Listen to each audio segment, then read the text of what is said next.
Monday, September 29th, the last Monday of September. It's a kind of a cloudy. It's going to rain here in the Okanagan. I'm Jim Csek with NowMedia. With me, Iain Burns in the nation's capital. Is it cloudy and rainy there as well? It's absolutely pristine and beautiful here in Ottawa, which is why Mark Carney must have come back. There you go. Mark Carney brought the sun with him. And here's our headlines this morning. Are Mark Carney's numerous European trips for Canada? The devil's in the details. A real journalism missing in Canada, and then really missing. Canadians staring into the abyss. Canadian movie industry latest target. Waste abuse rampant in Ottawa. And Trump gives a lift to weed stocks in Canada. All that and a lot more on the Really Big Show. I'm ready to go. How about you? Oh, I can't wait. Let's wait. Get involved. Well, there you go. Mark Carney went off to the UK to visit your family and friends. And, as luck would have it, it happened to be there was a rugby match going on at the same time. He is, at this point, he's a lot more English than I am.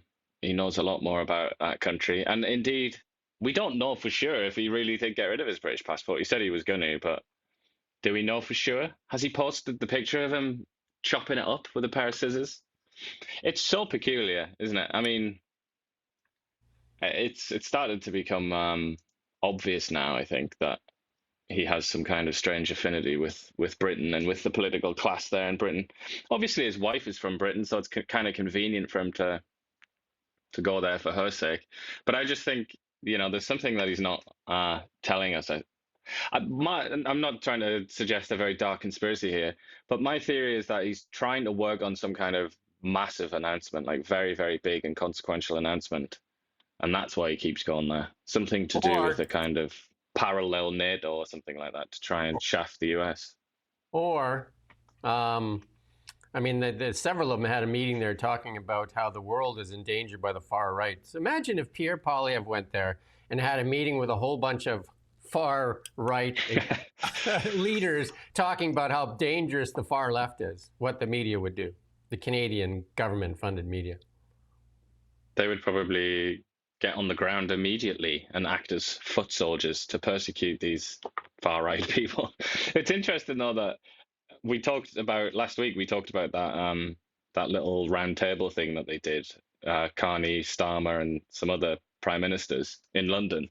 They would talk, like the whole theme of that was about what they call the centre left, because they still think that they're centrists rather than the fact that they're actually on the fringes and barely anybody agrees with their policies. But the whole point of that discussion was, how do we, as the centre left, as the Social Democrats, how do we resist this insurgent right? And in Britain, the insurgent right is a party called Reform, which is led by Nigel Farage, who a lot of people probably know. He's a friend of Donald Trump's. He helped get Brexit over the line. He's a big campaigner for Brexit. And then I think it was 2 days later, or maybe a day later, not long after that round table, Keir Starmer came out and said, Reform is a racist party. And what they're talking about is dangerous and will put Britain over the edge. It's like he's talking about the Civil War and things like that. And it's all his fault. He's stirring up trouble. So if that's anything to go by, if that's what Starmer thinks as Mark Carney's best mate, then I can only assume that means that's an indication of what the Liberals are going to do. They're going to come out and start to refer to the Conservatives somehow as racist. I mean, again, so prepare yourself for that. What's lacking in Canada is real journalism. And here's an example of what it should look like, especially with all the scandals going on in Canada. We just don't get that. And this is a reporter here for, I believe, GB News. Let's listen in on her. Homes have you built so far under Labour? Well, do you know how long it takes for a planning application to go through? Just how many? Do you know how long it takes? Just give me the figure. Well, we're currently dealing with the figure. We're currently dealing with the tail end of what the Conservatives were doing, because it takes more than 18 months from an application to the home being built. Please answer the question. No, but I'm not going to take the blame for what the Tories did. No, I'm going to take the blame for what Labour does if it goes wrong subsequently. We're changing the rules to speed up planning so that the problem we're seeing now doesn't happen again in future. How many houses have been built under Labour so far? Starts have gone up by 29%. What I can't do... Can you give me a figure? Well, I know it's really low, and I'm appalled by it as What's well, but the that figure? is because the Conservatives didn't get the applications through. Please don't tell me you don't know the number as Conservatives didn't get the Housing Secretary. applications through. Do you 29% up starts. No. How compared to the previous many new year. homes have been built since Labour took power? I don't have the exact... I'm not Wikipedia. You don't have... No, I'm not Wikipedia. No, I'm you're here to the talk to you Housing about Secretary. policy. That doesn't mean I know every single statistic going on in the entire housing sector. You don't know how many only know it homes... because it's written in front of you. Well, but I'm not Tell in me what it charge is and of we can housing.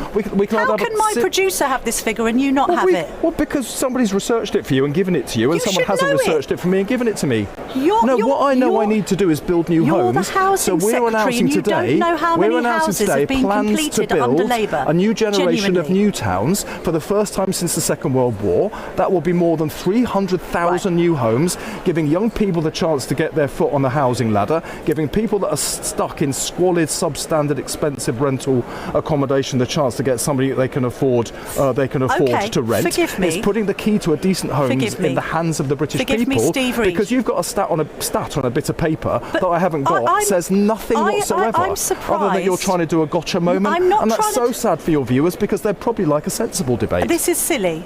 Yes, it is. It's not a gotcha. Camilla, it's very silly. It's not a gotcha for me to ask you as Housing Secretary how many new homes have been completed since Labour took power. That is like the most basic stat. I know it's unacceptable.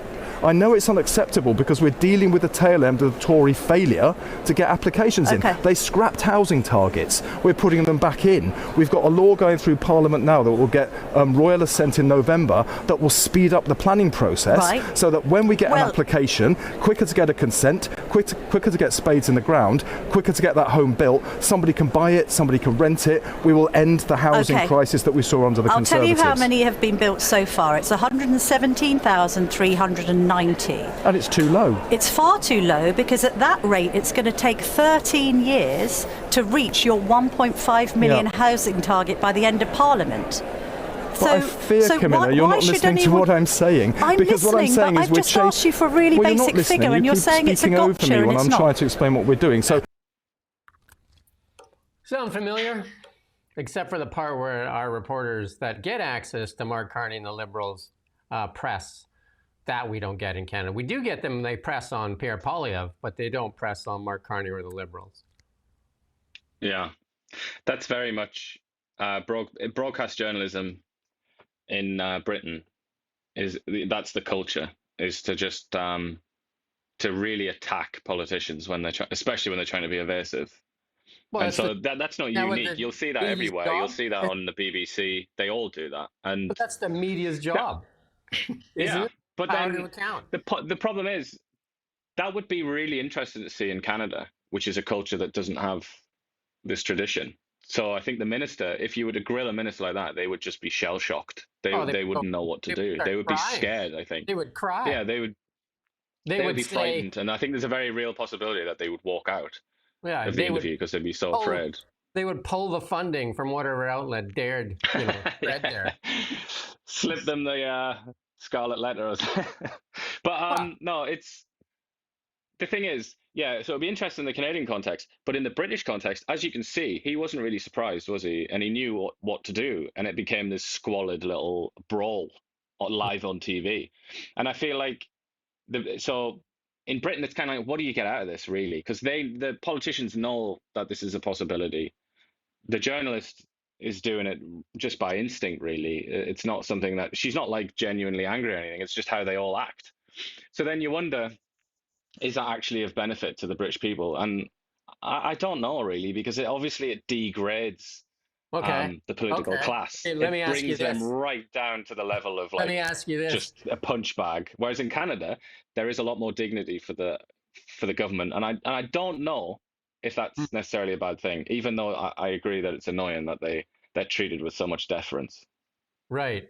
There's no, I mean, Canadians need power held to account. Like Gary, the public safety minister, Melanie Joly, Chrystia Freeland, like there's literally scandal there. This guy doesn't have a scandal. He just doesn't know a number. Imagine if there's scandal, what it looks like. Do you know what I mean? Like these types of reporters are necessary in scandal. They are necessary in scandal. And there's no doubt about it. And we don't have that here. Well, we don't have it. We have them when they go after Poilievre. They will go after Poilievre, but he's not in power. It's odd, no? They go after Poilievre, not in power, but they don't go after scandal. Like this budget thing, this budget, stupefying, shocking, alarming, staring into the abyss. We're going to talk about it later. That should be just like absolute red meat for reporters. Yeah.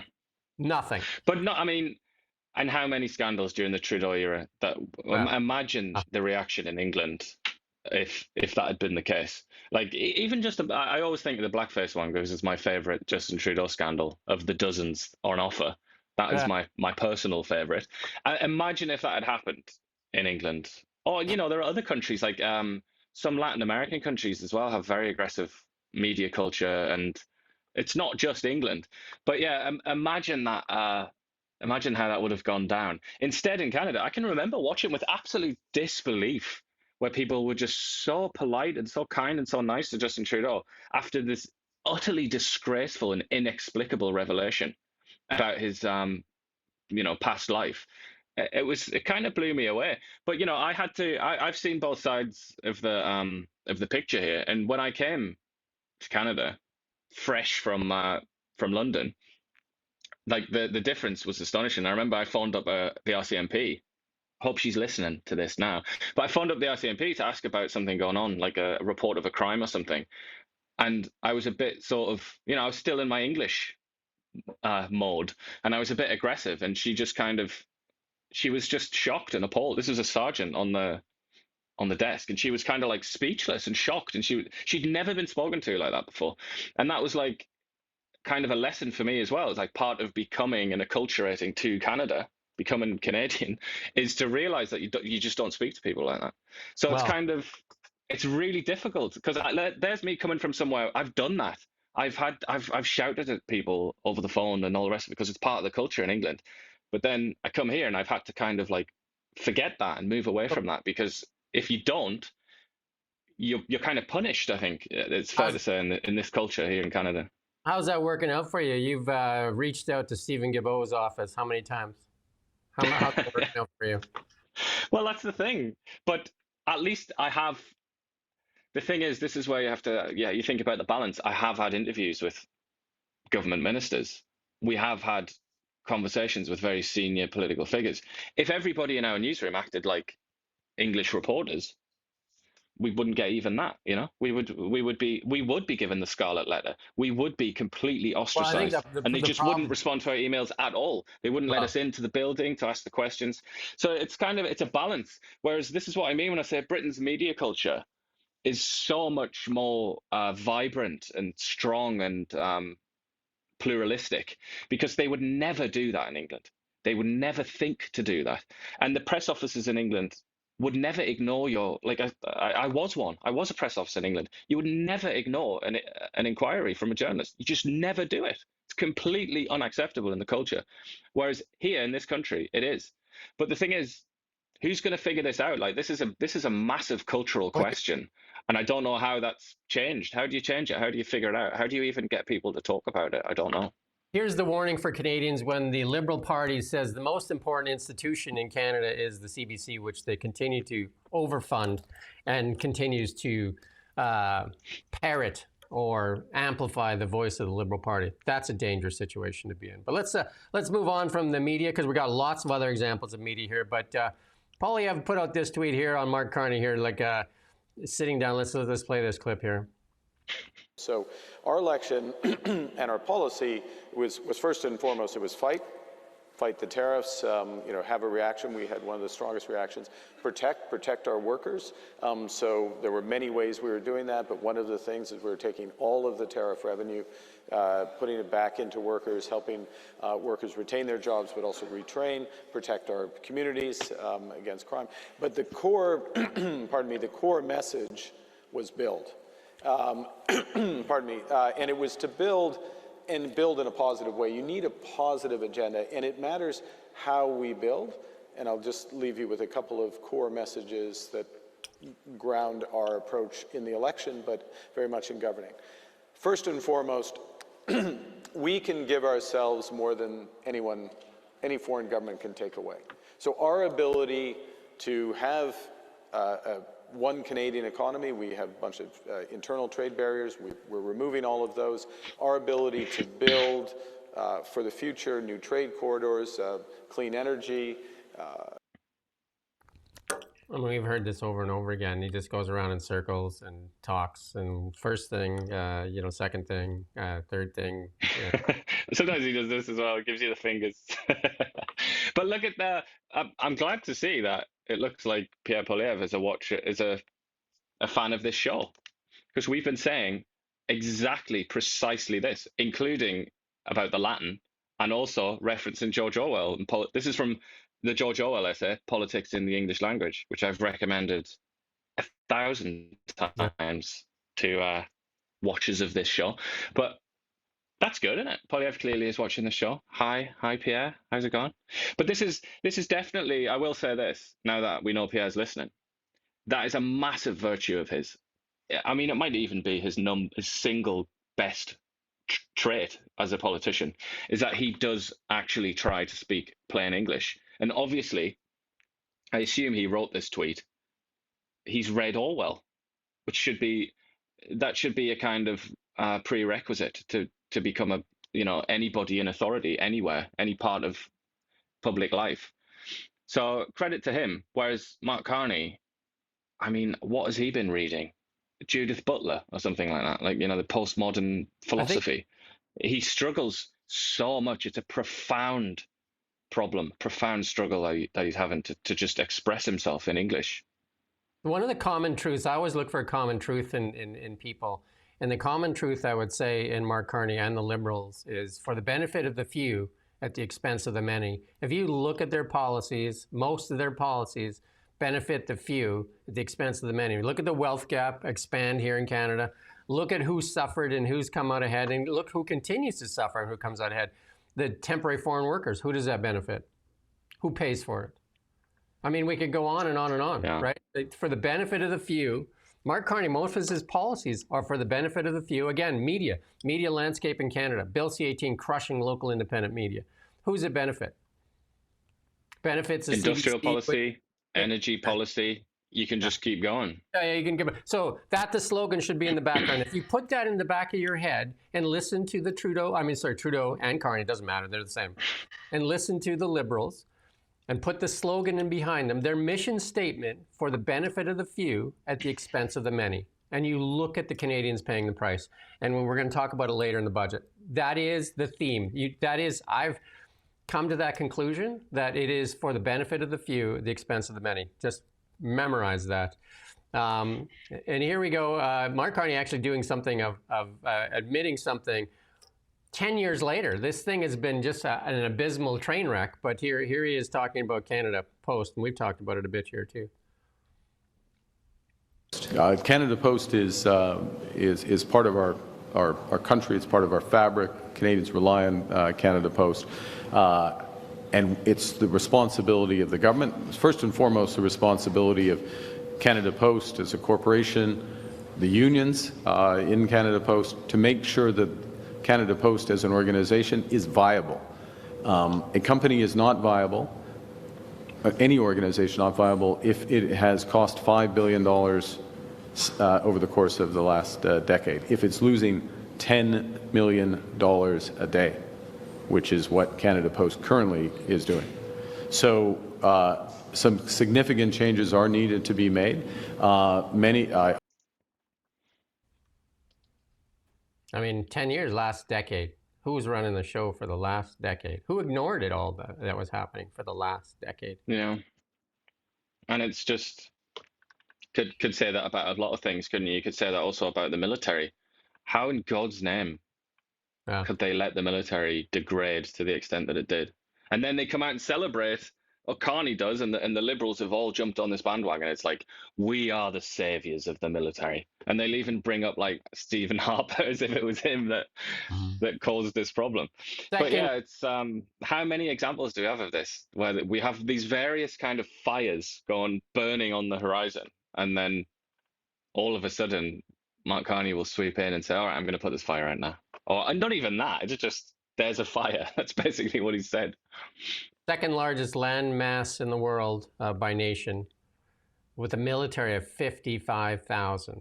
55,000. There's probably some nations the size of, like a province here that have militaries bigger than ours, many of them.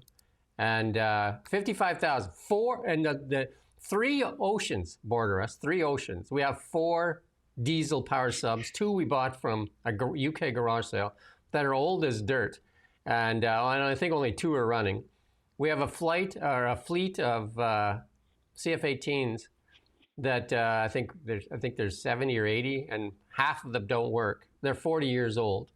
Our Navy is basically, they count the Coast Guard in there now, which they're counting their lifeboats in there. And they're underpaid, underfunded, and this is for the last decade. Like this F-35 thing, have they made a decision yet? Have they come to any decision? No, they've not even honored their own deadline to make a decision. By the time they decide to buy the F-35s, they'll be buying them in a UK garage sale because everybody will move on to something else. Raptors. Well, that's a real. I mean, I'm sure you can remember Trump unveiling the next generation of fighter in that video. Like, that's not. There are some very serious, defense industry people who are saying that the F-35 is like already basically out of fashion, and it's just going to be completely replaced by the next one, which is sort of imminent. Yeah, Harper put in the order. Remember, Harper put that order in.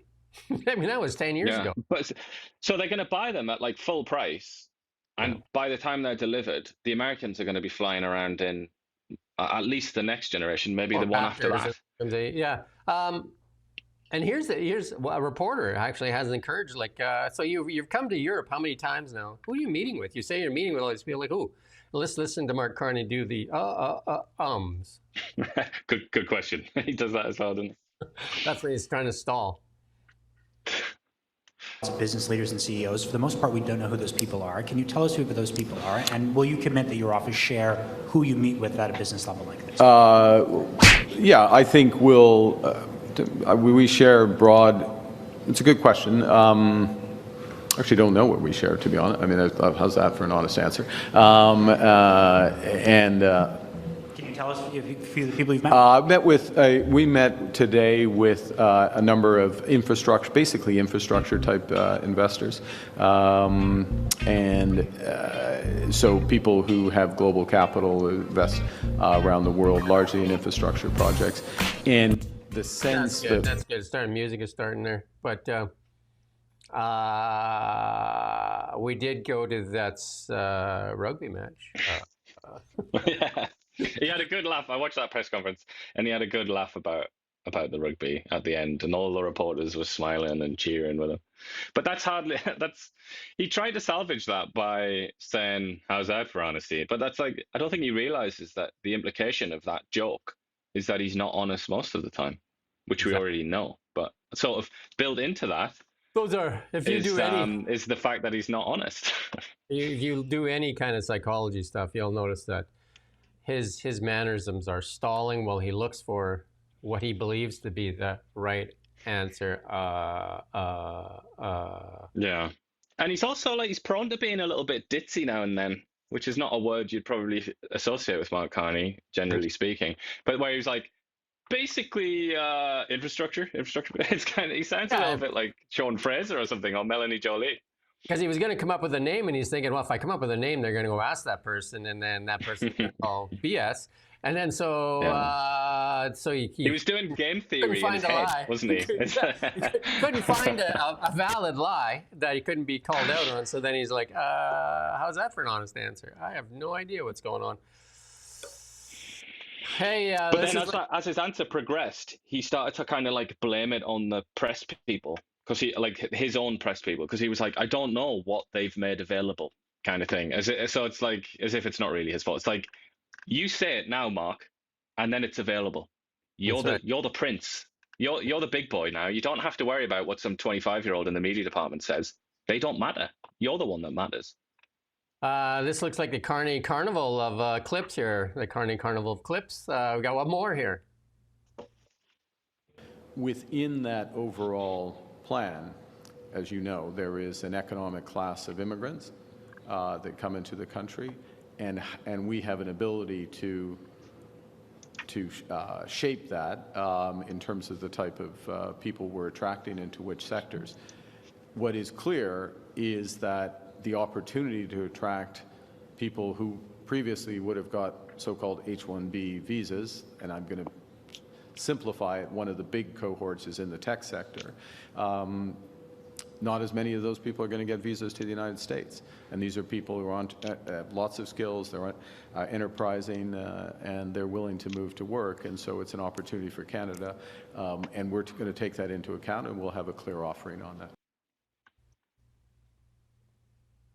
A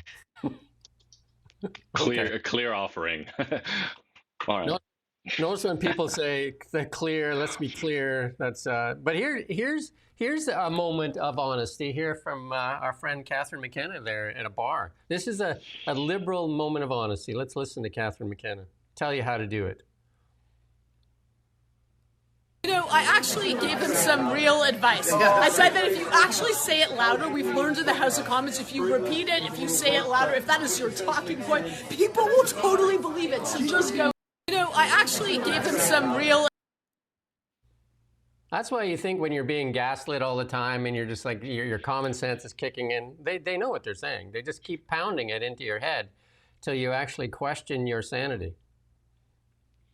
I mean, what's the context of that? I would imagine, going into this blind, I'd imagine she's trying to attack Pierre Poilievre there, isn't she? She's trying to accuse him of that. Yeah. But it is an interesting, it reveals obviously something of her belief system, doesn't it? There's a psychological study that's done, and they had one person is the only person that didn't know what was going on. They had 10 people in a room, and they asked a basic question, which was like, what's 2 + 2 in that? And, you know, like everybody in the room said 5 or 6 or different numbers, and the one person, like, it's 4. And they did this repeatedly, and the people that acted that they knew the answer. So with like after several of these sessions, the person that knew the answer was 4 actually conceded that it was 5.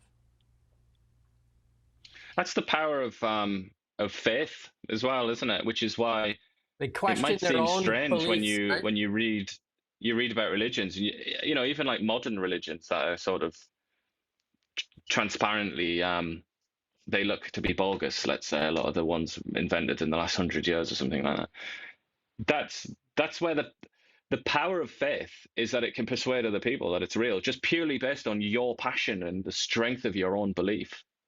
And I mean, obviously, in the 20th century, there was an awful lot of this kind of thing with the communists and the Nazis, the Große Lüge and all that, as the Nazis called it.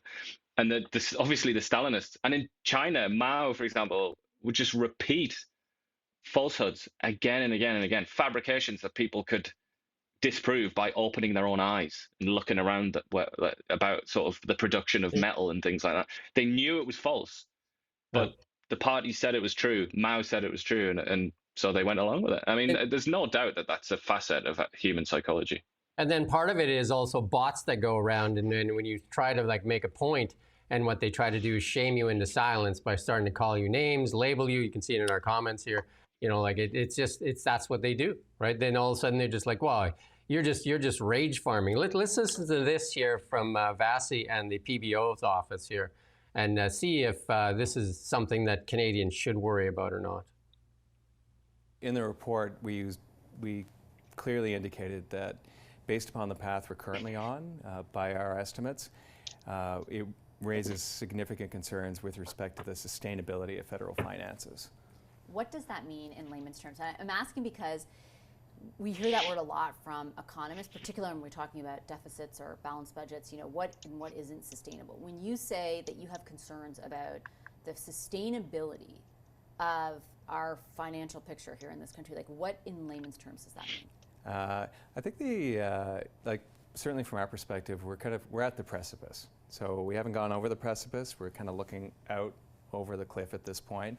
And we're at a point where, based upon our numbers, things cannot continue as they are. And I think everybody knows that, right? So what we've done is we've taken what everybody's feeling in terms of the anxiety across the country at this point, positive economic growth that doesn't necessarily feel very good. And we've actually put numbers around it with respect to the federal government's deficits over the next 5 years. And for us, it's really important to set the table for parliamentarians so they know what to expect, so they have a better sense of the overall context within which they're going to be presented with Budget 2025. So what's at stake at the precipice? Like, if you fall over the cliff, what's there? If you're able to go the other way, what's there? Well, obviously, you don't want to go over the precipice. That's probably... Like, what happens, though, if you do? Nothing good.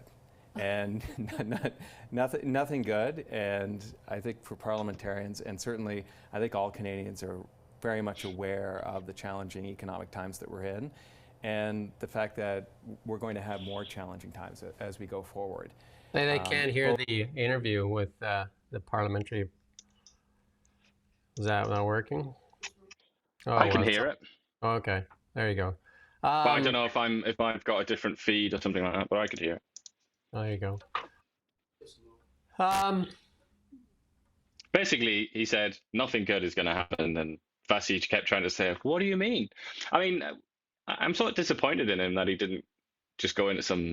Let's just name a few examples of what might occur. And I wish she'd said that. I wish she'd said, "What do you mean? Like, Canada could go bankrupt? We could stop spending money on healthcare? Like, what are you talking about?" You know.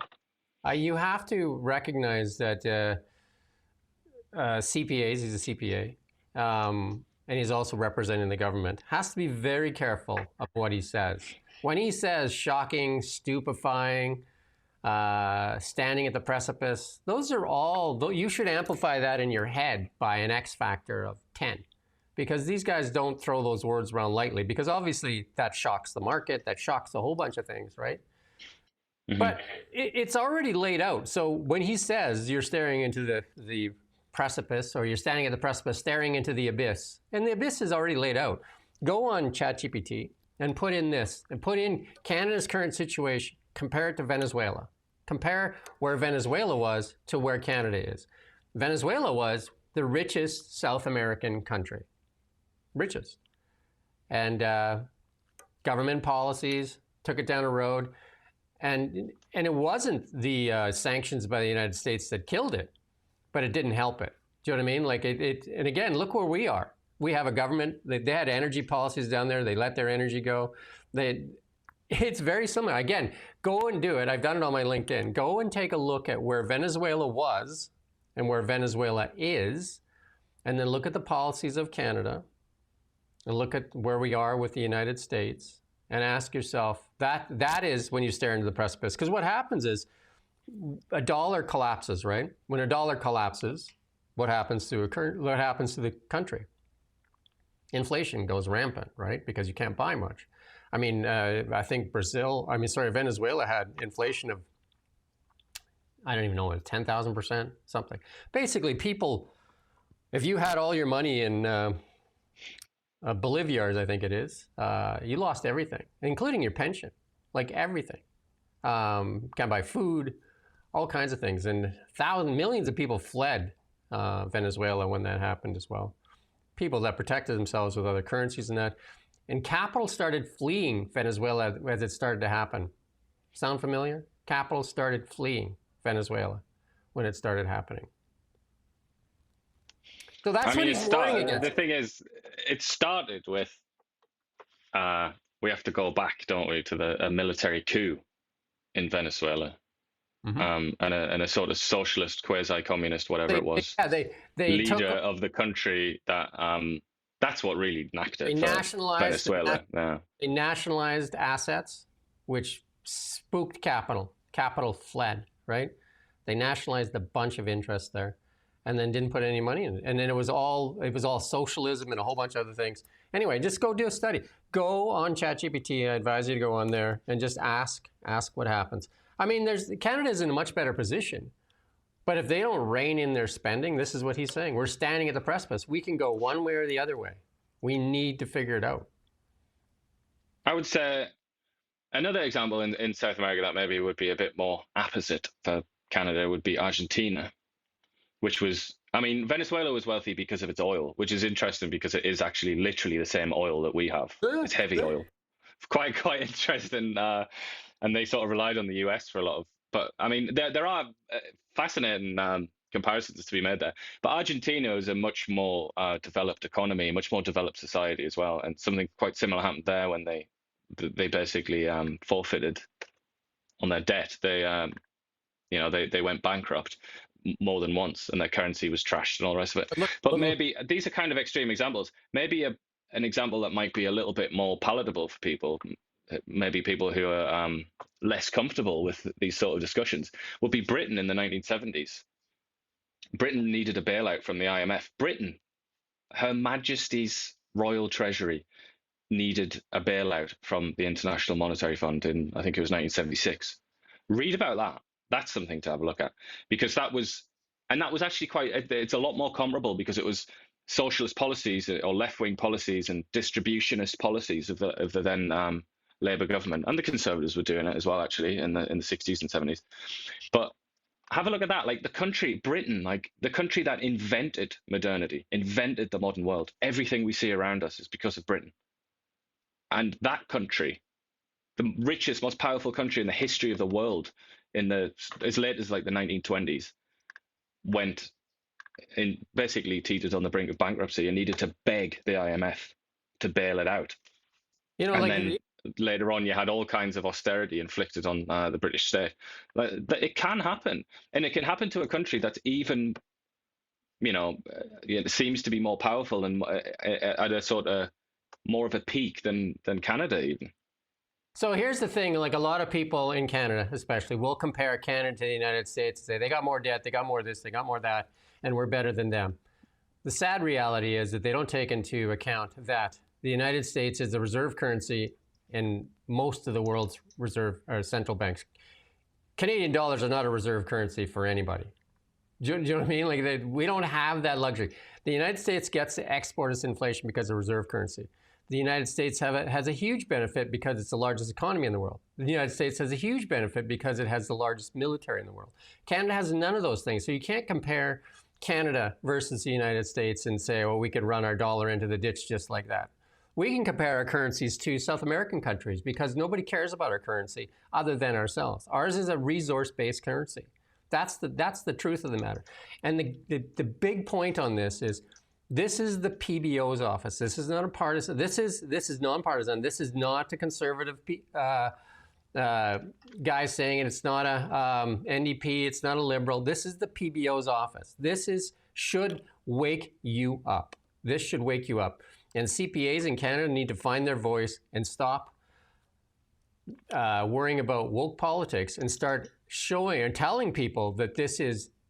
For this guy to be saying this, you can go back through history. You tell me a PBO's office that has said this about Canada before. And this should be the #1 story on every bloody outlet out there. Everybody should be on this. But here's what we get. This is on Global. This is David Atkin from Global News, the reporter. I think his desk is the Parliament there. That's his thing. The one that we've tried to get into too, and they don't let us in there. So he's part of the parliamentary gallery. Let's listen to what David says about the budget. Factored in a lot of things. What was incredible, though, I think, and this is where the opposition had a field day, it's the language this parliamentary budget officer is using. Yeah. And so testifying before a committee, here's a couple of the adjectives the PBO is using about the spending. Quote, very alarming. Quote, stupefying, shocking, unsustainable. And when the PBO is using language like that, it's a field day for the Conservatives. Now, the problem, I think, politically for the Conservatives, and of course they're absolutely right to use the PBO's words, is that every poll we've seen, internal government polling that we have through access to information requests and the public polling done by our people like our polling partner Ipsos, Canadians are not that concerned about the deficit. They're concerned factored in a lot of things. There you go. Nothing to worry about. That old Mad magazine, What Me Worry? So he even kind of chuckled there when he said the words stupefying, alarming, and he's just like, just calm down, lobsters in the pot. It's all fine, right? Like, we've done polling. The polling says it's absolutely fine. Well, yeah. But we've talked about this, let's be honest. And it's not exactly, it's not an insult. It's not, it doesn't mean anything beyond what I'm going to say. But most people don't really know what what it means to have a deficit, or people don't know what the national debt is. They don't know how high Canada's debt is. They don't know what the consequences are, which is why Vasi was trying to say, spell it out, buddy, because people don't know. The reality is, it means that you get poorer, and to put it in its simplest possible terms, that's what it means. It means your country gets poorer, and you can buy less stuff, and you suffer. Do you know how many nations had currencies collapse that people thought they never would collapse? I can go through history and I can tell the Weimar Republic, you needed a barrel, like a wheelbarrow full of money to buy a loaf of bread. No. I just Googled that, just to go back. I was talking about Britain and the IMF, just to make sure that it was 1976, and it was 1976. And I've ended up on the Wikipedia article, not necessarily a place to go for research, but quite interesting. They quote right at the top, they quote an academic paper, and it says, the origins of the crisis have been attributed to the 1972 Conservative spend for growth budget initiating an inflation cycle. Just spend for growth. Does that sound familiar, Tony? It's literally the Liberal platform under Mark Carney is spend for growth. Again. But if you don't get growth, another thing to mention, sorry, by the way, in the 1970s, Britain was getting growth, pretty strong growth, actually, like much higher than Canada could dream of getting now. So it's kind of like it is. I don't think you're not exaggerating. People might accuse you of exaggerating, or me, or the PBO. It's not an exaggeration at all. Like, Canada has no growth, even though he said we have positive growth. Canada doesn't have growth. It's cancelled out by population growth. It's completely stagnant in this country. There is no economic growth. So there's that, and then there's debt, increasing deficit, productivity in the garbage can. You know, it is a serious issue. So here's the biggest thing that you have to ask yourself. Like, again, the PBO's office, every media outlet in Canada should be on. This should be the #1 story. The #1 story. There should be nothing else other than this. Should be like attack dogs on this story, because this is the future of your children and your grandchildren being sold out, and your own wealth is being jeopardized at this point, because a lot of bad things happen. And here's the first thing that happens, and it's already happening. Capital flees the country. And the PBO's office did that same thing. They did a story, not I think 6 months ago, and Mark Carney laughed at it, I think, when they said, right now Canada's heading into a spot where the people with means will leave, happening right now. People with means will leave. The rest will become so destitute that the wildlife will be suffering because people will be hunting wildlife. I was in Costco the other day, and I don't go to Costco very much. A piece of meat that I used to buy was usually around $75. It was $300.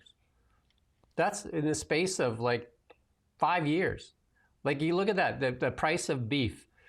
So the people with means will leave, and it's happening right now. It's happening. And Mark Carney's an example of it. Mark Carney took Brookfield to the United States. Mark Carney's investments are in the United States. Go read, just put this in ChatGPT for you. Go ask, what happened to the people of Venezuela when their currency collapsed? What happened to the people in Venezuela when the currency collapsed? How did people protect themselves? You need to do this just for yourself. Just do it. Because Canada is not the United States. Get your head out of the sand if you think, like if you hear a reporter telling you that Canada is like, our GDP is very close to theirs and their debt's a lot, they can export their debt. Almost every nation, the #1 reserve currency in most central banks is the US dollar. The US dollar. And then gold, right? And that's it. It's not Canadian currencies. It's not, you know what I mean? Like, and guess what Canada holds in its reserve currencies? Because it doesn't hold any gold. It's the only G7 nation without any gold. Well, guess what we hold? US T-bills. There you go. So. And literally US dollars as well. Yeah. Anyway, just a little bit more on media. Former CBC Travis anchor there used this first episode to talk about how the CBC tried to shut him up. The media in Canada is corrupted by government, and corrupted not by, I shouldn't say government, corrupted by the Liberal Party, because it's one arm of the government that's corrupting media. It is, they basically use it as, and that came out of the PBO's office, I believe, as well, that if it continues like this, the media will become basically an arm of the government. I mean, I would say that's already fulfilled. How far are we? Yeah, certainly. In some aspects, that's irrefutable, I would argue. Yeah. But I mean, that's another thing. You talk about the financial side. Look, if you want lessons in history from the media side where things go a bit wrong, there's a long list of countries too, including the likes of Argentina, Venezuela, and so on. And obviously, everybody's favorite, Germany and also Russia. They distract you with things like, you know, like that, because Canada's biggest strength is our energy. And we have two governments, or two parties, the Liberals and the NDP, that want that suppressed. And again, for the benefit of the few, the expense of the many. But here, we did a whole bunch of Carney clips, so we'll give Pierre one. We'll give Pierre one clip today, you know, to try to be fair. Let's have Pierre. I think we have Pierre. North. Sorry, with who? True North. True North. This past week, we saw a church burning in Canada, a tragic incident at a church in Michigan, and over 100 incidents of church burning or vandalism since 2021 in Canada. Yes. What do you make of the sectarian strife seen targeting towards Christians? Do you think the government's doing enough to combat this, and what would you do? I think it's terrible. No, the government is not doing enough, and I would do a lot more. So let's recap where we are. 100 churches have been burned. You hear almost nothing from the Liberal government about this. Christians may be the #1 group that is victims of hate-based violence. But of course, it's not politically correct to say that. 100 terrorist attacks against Canadian churches. This anti-Christian hate has got to stop. We've seen with this Liberal government is the number of things they've done to allow this. One, they've separated people into groups. Their ideology seeks to identity politics divides one group against another, and then we're surprised when that leads to violence. Two, the Liberals have reduced criminal penalties for arson, so people are not afraid to get caught burning things down anymore. And three, they have failed to put law enforcement resources where they belong, which is to say going after criminals rather than targeting farmers, duck hunters, and professional sport shooters. So Conservatives would take exactly the opposite approach. We would bring in mandatory prison sentences for extortionists. We would crack down on hate crime, which is more than doubled under the Liberals, with tougher laws that throw criminals in prison.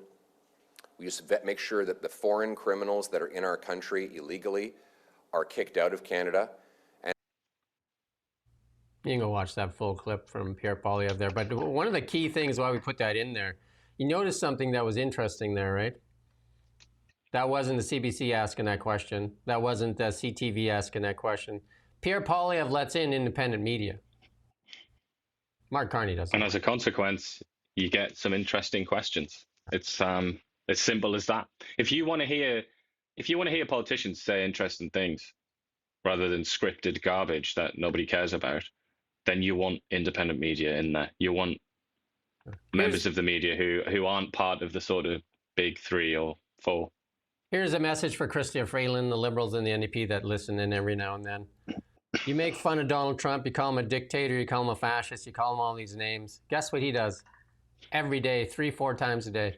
Take questions from media, from any media, all the time, even if he dislikes them. You don't do that. Even if they can barely speak English, which has been, we've seen a few memes based on that. How long have I been trying to get an interview with the finance minister of British Columbia? And I even talked to her personally, and they promised me an interview. It went from 30 minutes to 20 minutes to 10 minutes, and now I said, sure, 10 minutes, whatever it is, like 10 minutes. How many times have you tried to get an interview with Stephen Guilbeault? I mean, it's just, you can't call Donald Trump a dictator when you don't even allow media to ask you questions. You don't even allow it. You control the media. That's what fascism is. The thing is as well, that's certainly one aspect of fascism, yeah. But another thing is, Trump has these constant availabilities, doesn't he? That's what they call it, where he's just there and he's ready to be spoken to. So you don't, I mean, obviously there'll be a lot of people would like to sit down with Donald Trump one-on-one. He does do that occasionally. But either way, if you're really interested in asking a question, just go to the White House. You probably get accreditation because they're giving it to anyone now. And then almost certainly within a few days, you'll be sat in front of Donald Trump. And if you can shout loud enough, he might hear you and answer your question. So for all, obviously he's an imperfect man and has many flaws and all the rest of it, but that's not really one of them for Donald Trump. He is very, very much willing to speak to the media and willing to sort of take questions. But just to go back on the Christianity thing, that kind of, just before we came on air, that was a live press conference, and that's where I saw that and clipped that, or that timestamp. So I haven't seen the reaction yet, but I'm going to predict that the reaction to him saying that will be negative. And I think CBC, in their newsroom, if they had that on, which I assume they would have done, had it on the TV, because that's usually what goes on in newsrooms. If anyone's unaware, they usually have all these press conferences live. They'll have heard that, and they'll have said, "Great, somebody get a story right now. Go and interview B'nai B'rith.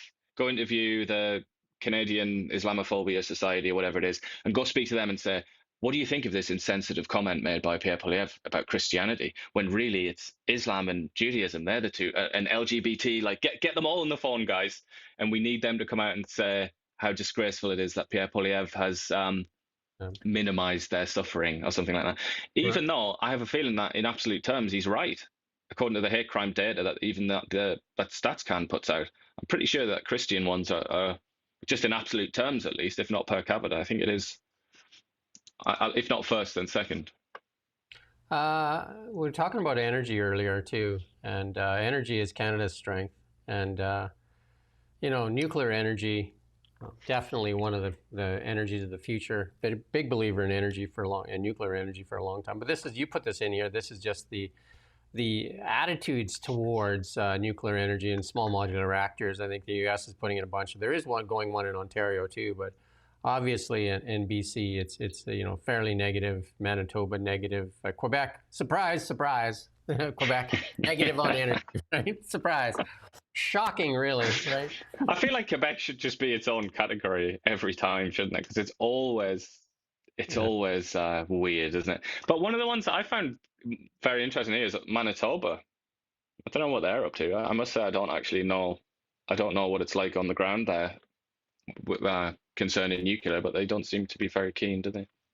Outside of Winnipeg, there's not much going on in Manitoba. I've driven from Winnipeg to Thompson, Manitoba several times on the road when I worked at a mine site there. And there's not a lot going on.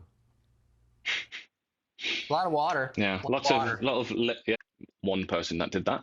But I mean, clearly the answer to our problems, if we want clean energy that doesn't pollute the environment, doesn't emit CO2 emissions, but we also want reliable energy, obviously, there's your boy. That's your answer.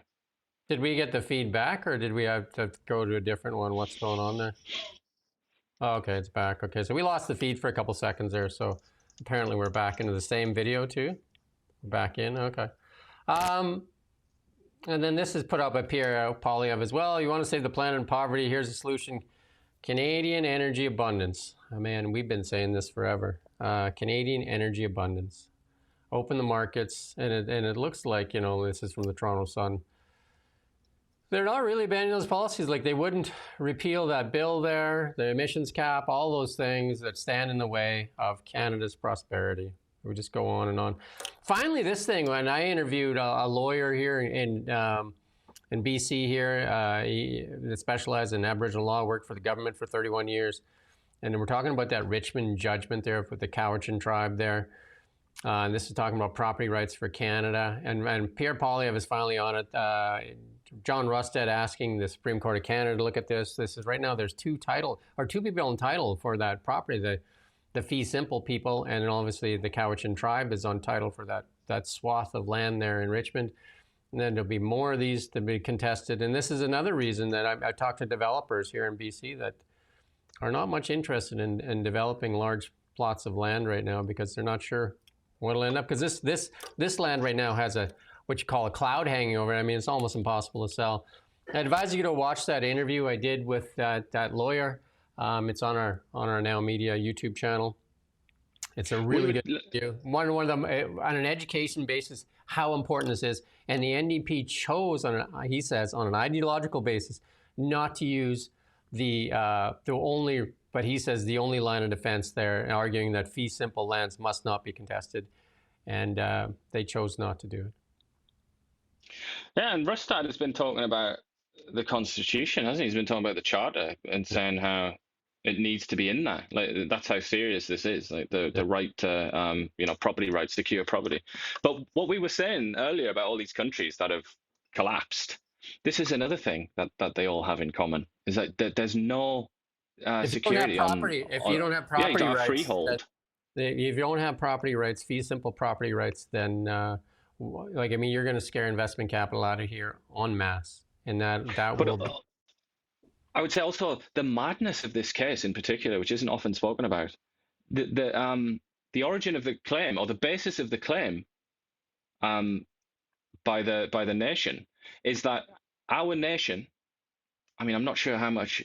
What is the relationship between the modern nation and the historical one? I don't really know that. But anyway, our nation, in something like the 70s? Anyway, in the 19th century at some point, would come here to this part of the Lower Mainland, now Richmond, in I think the summer or one of the seasons to hunt. It was a hunting lodge for one of the seasons, and we have evidence of this. Here it is. I don't know what their evidence was. But that's the basis of their claim in sum. And they won on that. You have to just you have to think about how flimsy and crazy that is. How many other nations have claims like that? My assumption would be many, a very great deal. But it calls into the legitimacy of Canada itself, because Canada sold this land to the landowners that own it. Do you know what I mean? It wasn't, people just didn't come there and stake it and that was it. It was sold. The government of Canada owned all the land, right? It's transferred from the Crown to the landowner. All title comes from the Crown. So if the Crown can't sell you land, there is no Crown. Yeah, basis of the social contract, one might say, but also a basis of the authority and legitimacy of the government in Ottawa. This court case has to go to the Supreme Court, and it will call into the legitimacy of Canada, because, again, does Canada have a basis for taxation? If it doesn't own any land, because most tax is based on land. Yeah. There you go. Moving on, though, because we're a little bit behind here. Canada's fertility rate hits record low. You and I have talked about this a million times over. A big part of that reason is, one of the reasons, there's many factors for sure. One of them is people can't afford it. You can't afford to buy a home. Again, for the benefit of the few, the expense of the many, most young people have given up on the dream of a home, and with that, the dream of having a family and children. And then obviously a lot of people have been sold the climate change agenda as well, and feel that they shouldn't have children because it'll destroy the planet. Anyway. The truth is, this is happening in all this is happening in all urban societies, including ones that you might be surprised to hear, like China, Japan, Thailand, Japan, yeah, was the sort of in many ways the original. They were at the vanguard. South India, not North India yet, I don't think, but South India, way below, which is the richer part of India, way below replacement rates in those states of India, and it's just all over the place. But what is interesting to me is we've got a perfect sort of comparison that we can make. We can look at the United States, which is so similar to Canada in so many ways, and yet it's still got a very low fertility rate, but it's about 1.5, I think, now in the US. Yeah. Considerably higher than Canada's. So you have to ask the question, why is theirs higher than ours? Because that would then come down to things like affordability, I would imagine, because when you're looking at the smaller differences.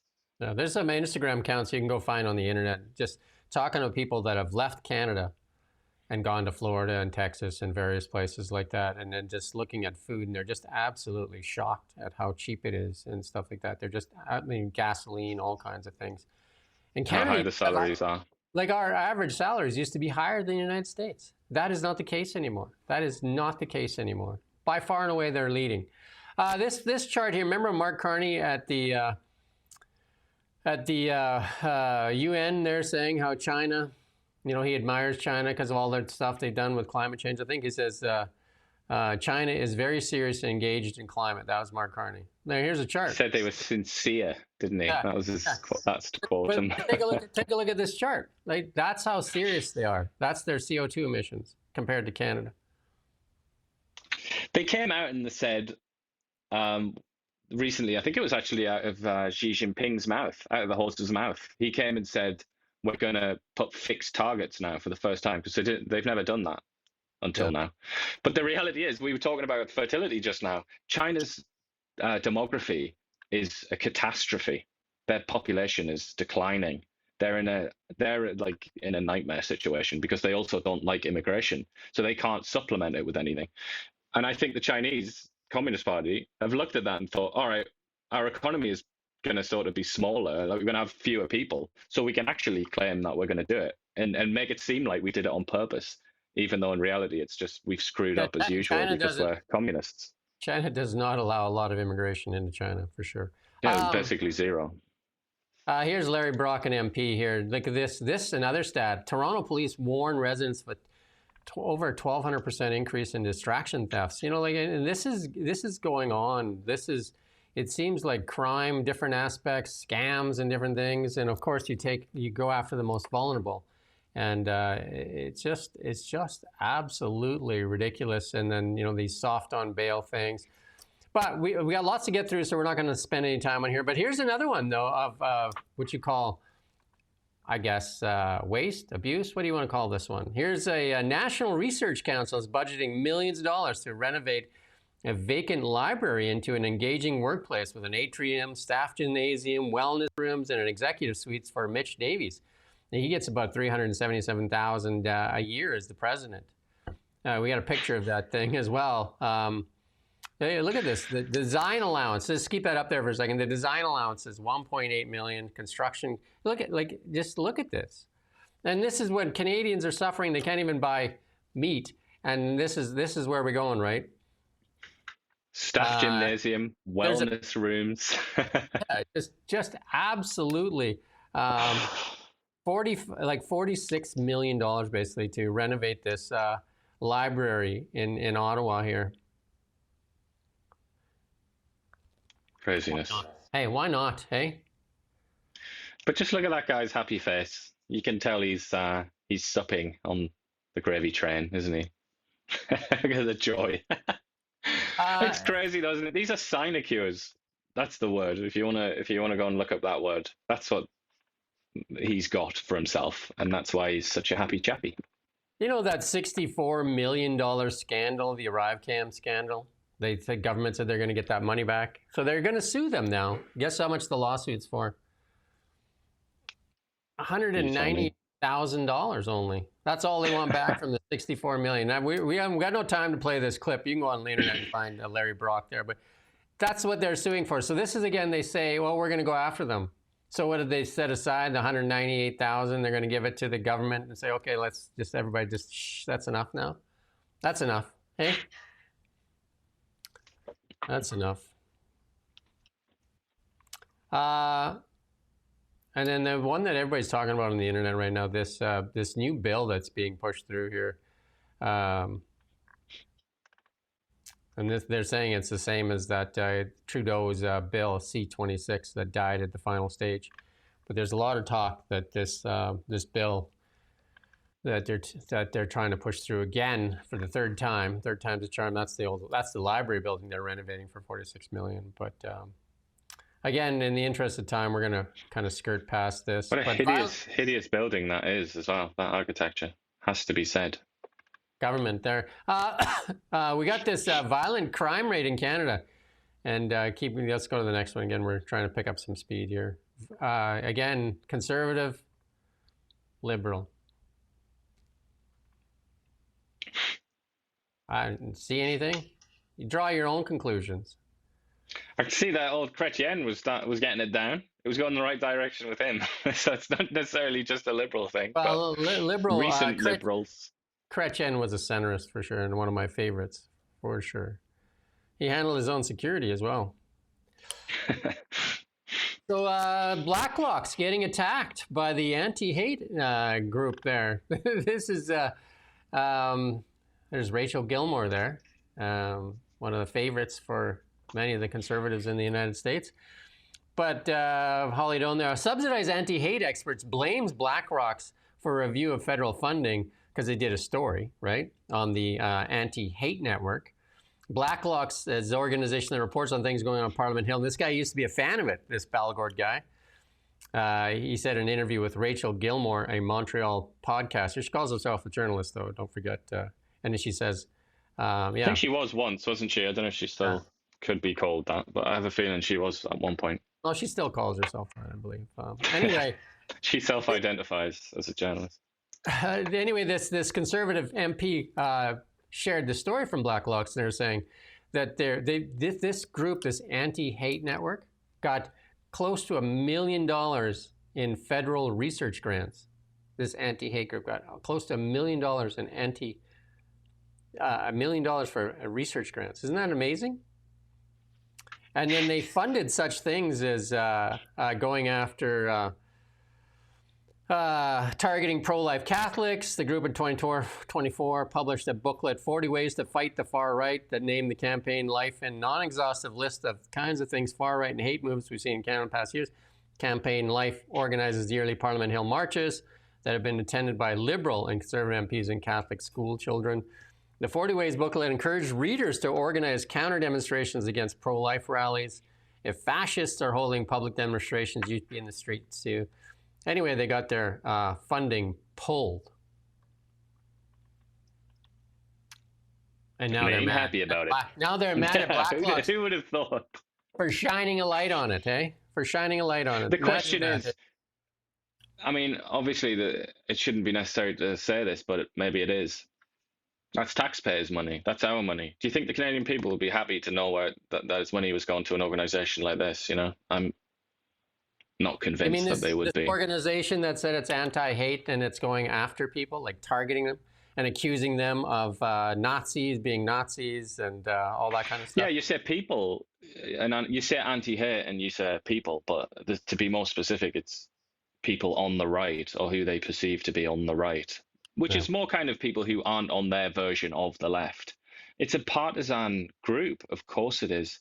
And like I said, I can't remember when it was, last week sometime, they have equivalents of these organizations in every country in the West. Every open liberal society has a group like this, which behaves in quite liberal ways to assassinate people's characters. On the right, assassinate rightists or people who aren't on the team. So this anti-hate network had sought, ready for this, permanent funding from Ottawa, and they wanted $5 million to create a strong pro-democracy, anti-fascist, anti-hate culture. Just use those buzzwords. Pro-democracy. Hate is permanent, and our funding should be permanent too. Yeah, nice try. But yeah, look, these organisations. The one in England is called Hope Not Hate. Read about that one. England, obviously, being a society with a much more open, pluralistic media. So there's a load of media. There's a load of articles about an organisation called Hope Not Hate. Basically, the analogue of this group in England. Just read some of the things that they get up to. It's and I'm not saying they're the same group. They're obviously different groups, but they have a very similar modus operandi and. You know, they're partisan fundamentally. Whatever you want to say about them, whatever accusations can be made against them, they are fundamentally partisan. They target the right or the enemies of the left, however you want to phrase it. And if you look through that USAID, you know, when Rubio and them shut it down and Musk and that, you look at somewhere where that money was going. It was going into organizations like this. Like tons of money was going into organizations like this.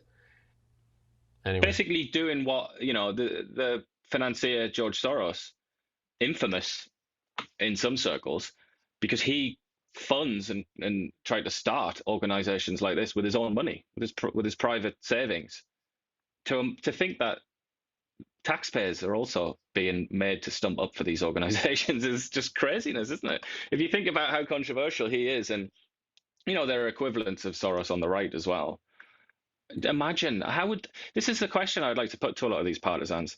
How would you feel if your money, your taxpayers' money, was being diverted to some like right-wing activist organization that went around. You mean like Charlie character Kirk's Turning assassinating Point? lefties?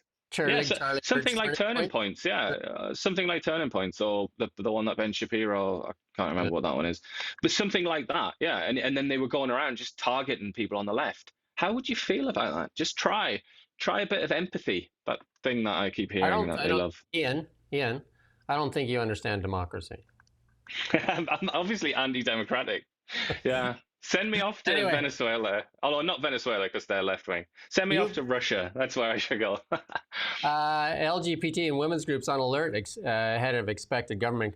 I mean, this is like the referee, you know what I mean? In a hockey game, you're not bitching about the call that was made. You're just wanting to make sure that you're not in the cuts, right? So they're making a lot of noise now just to make sure that they don't get the cut, I think, right? So they're starting to ramp up some noise here to make sure they're not in the cut. It'll be interesting to see if Carney actually cuts anything other than some probably what you would call some superficial stuff to make it look like he's cutting, right?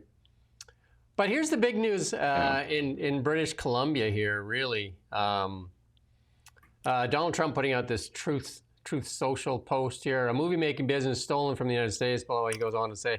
But he's putting 100% tariff. He talked about this a while ago when they were first talking about tariffs, that he was going to tariff the movie industry. And our movie industry has done quite well because it is a lot cheaper to make a movie. And Vancouver's been one of those spots. Vancouver and Calgary, they've made lots of movies up there because it's way cheaper. And Kamloops as well, that neck of the woods. They did the Jurassic Park one quite close to Kamloops, didn't they? Obviously, this is going to be really negative for the BC movie industry. And and also Britain. They do a lot of them near London in the sort of it'll be interesting to see what counties. the reaction in Hollywood would be, because like Hollywood should be anti-Trump, so they should be saying this is horrible. But it'll be interesting to see how they kind of like reconcile this, right? Because that industry is already facing AI's threats as well, right? Like, I mean, AI is coming big. I mean, I watched a large corporation show you the movie, the commercial they shot cost millions of dollars, and then they put it next to the one they shot with AI. 2 guys in a room, a couple hours. There you go. And that's why they're so scared, and that's why they threaten to strike, and there'll be many more strikes before this is done and dusted. The Hollywood may have been begging for this themselves because Hollywood was dying itself. Trump put this out, and this is interesting. We're going to play this clip because it just gave a big lift to cannabis stocks, and we're going to show you some charts after. And cannabis suffering here in Canada ever since Justin Trudeau legalized weed, but this thing has put some wind in the sails of our cannabis stocks. We've all heard about the major systems in our bodies, like the digestive, respiratory, nervous, and cardiovascular systems. But there's one essential system discovered in the 90s that you probably never heard of. It makes all of the other systems work smoothly with each other. Not working? I'll explain it then. That's okay, because we don't got any time anyway. So you go watch it. You can find it on Real Donald Trump. You can find it all over the place right now. This shows you how the nervous system works and stuff like that. And he's pumping, basically touting CBDs as a solution, especially for seniors. And then he wants the Medicaid to cover the costs of CBD. So guess what? Here's CBD. Here's one of the big weed stocks in Canada, weed. The symbol is WEED, weed. This is a 1-year chart. You can see at the far right there, just a little blip. I think it was about almost 20% this morning. And then if you look at a 10-year chart and look at the hype on weed stocks, look at this thing. Take a look at that. Wow. Holy Batman, this thing was like $600 stock. $600, right? All the way down to like $1, $1.20. It's like 680 there, wasn't it? At one point, that's the peak then. Wow. Or is it actually 720? And you know what that moment? You know what that moment was though too? That was the legalization moment, right? Yeah. It kind of like peaked out there, and that was the end of weed stocks, right? So. Actually, that's a good stock, I think, for some people to pump and dump kind of thing, wasn't it? Yeah, weed stocks. There were a lot of old mining stocks that were converted into weed stocks. But we're going to move into our BC section here. 1 second.